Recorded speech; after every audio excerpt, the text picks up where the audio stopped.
মুমিন মুমিনা শোনো নসিব তোমার বদলে যাবে মুমিন মুমিনা আজ বলবো আমি তিন ব্যক্তির করুণ ঘটনা আজ বলবো আমি তিন ব্যক্তির করুণ ঘটনা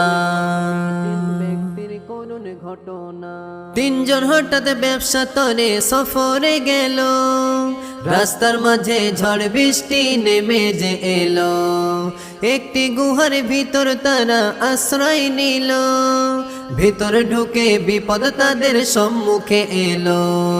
বড় একটি পাথর হঠাৎ গড়িয়ে এসে তাদের গুহার দরজায় আটকে গেল যে শেষে চেষ্টা তারা করলো পাথর একটু সরে নাই ভাবলো তারা মোদের তো আর বাঁচার উপায় নাই অক্সিজেন ধীরে ধীরে হয়ে যায় বন্ধ মৃত্যু তাদের লেখা সেথায় নেই কোনো